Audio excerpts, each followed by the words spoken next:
Is there any survival after death?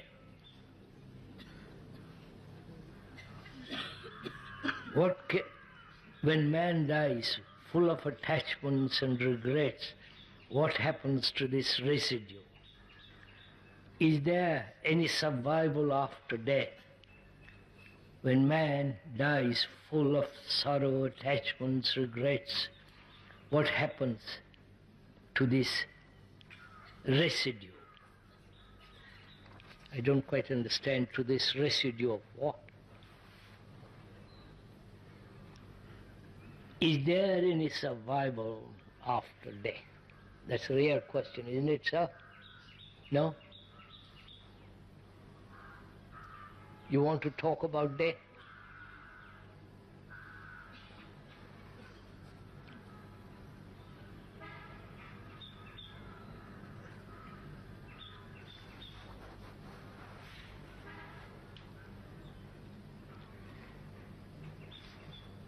Shall we go into it? Are you interested in it? Probably not. Are you? Are you? You're not interested in death?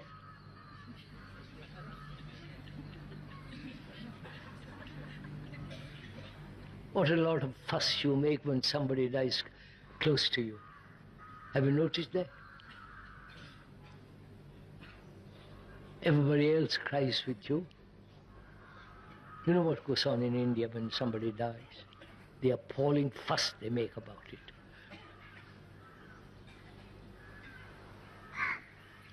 Not that it doesn't happen elsewhere else. Let's go into it. First of all,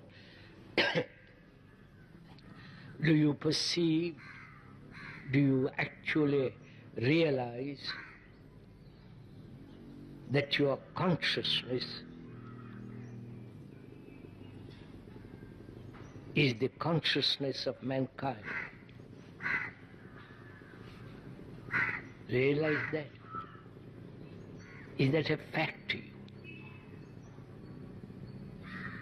As factual as somebody puts a pin into your arm, you feel the pain of it. Is it as actual? Not the pain, but the fact. That is, your brain has evolved through time, and that brain is the result of a million years.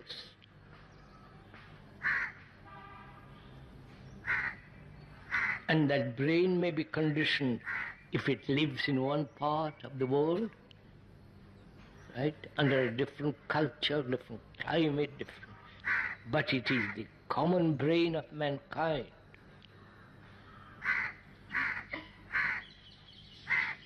Right? Be quite sure of that.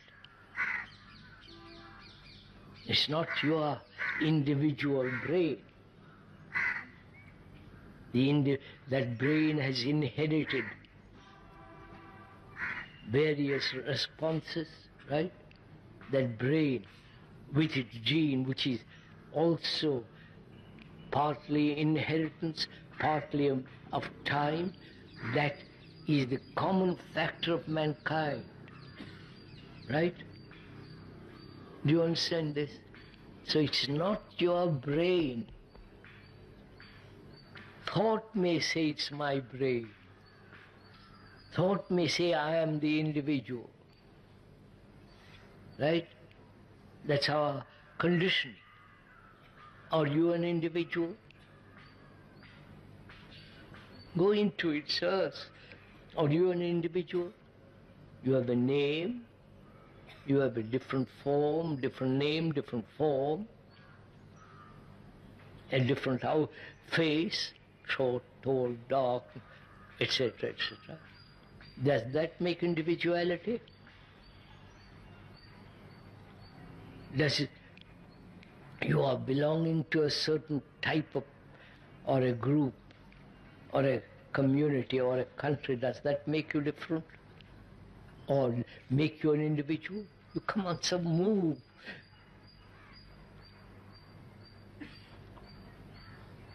So what is an individual? An individual is who is not fragmented. But since you are all fragmented, you are not individuals. You are the result of the climate, etc., etc., with all its trappings.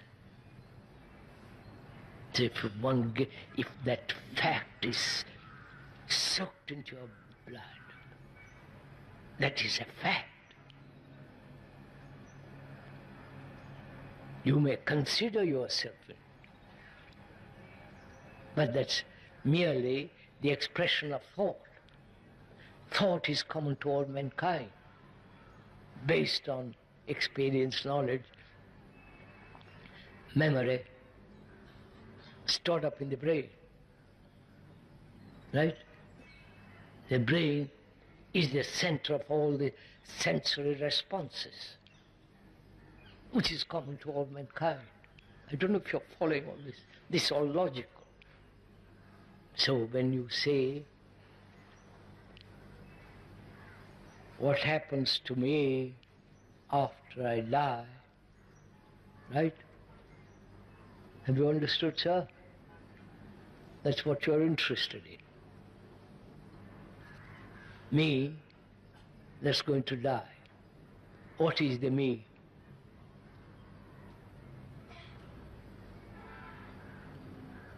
Your name, how you look, how you are educated, the knowledge, right? The career, the family tradition, and the religious tradition, the beliefs, the superstitions, the greed, the ambition, right?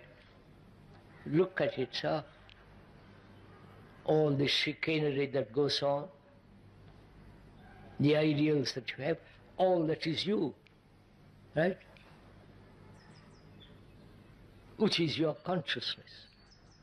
That consciousness is common to all mankind, because they're also greedy, they're also envious, right?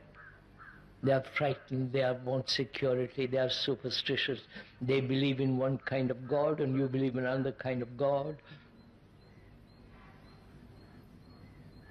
Some are communists, some are socialists, some are capitalists, right? So it's all part, you're all that. So that is the common factor that you are the rest of mankind. Right? You may agree, yes, you say, yes, that's perfectly right, but you'll go on acting as individuals. This is that's what I'm so ugly, so hypocritical. Now,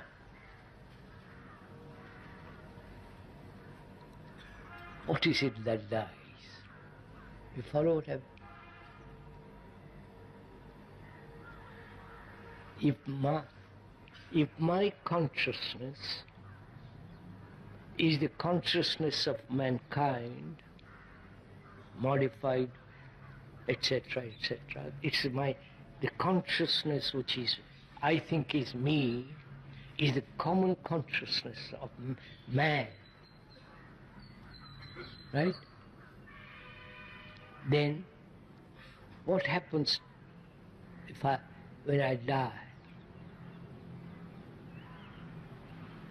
The body is burnt or buried or burnt up in an accident. What happens? The common consciousness goes on. I wonder if you realize it. Therefore, when one sees there is a perception of that truth, then death has very little meaning.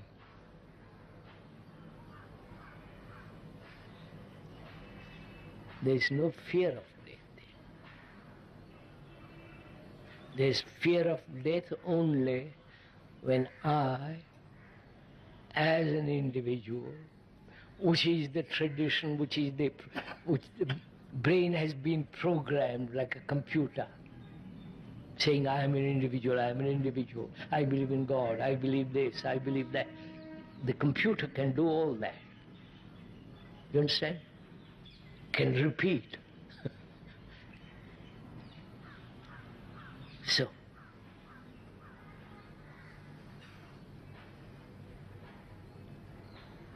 you see, sirs, there's one factor that you miss in all this. Love knows no death.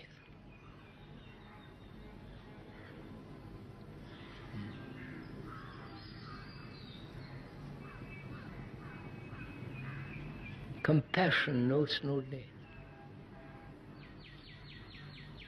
It's only a person that doesn't love or has no compassion, is afraid of death.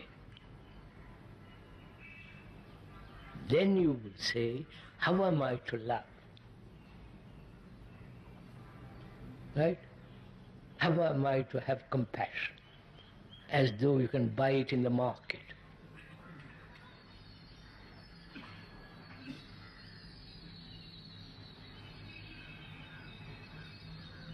But if you saw, if you realized that love alone has no death,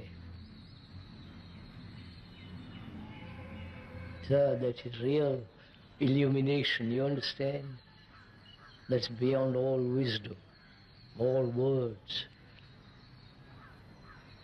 all kinds of intellectual trappings.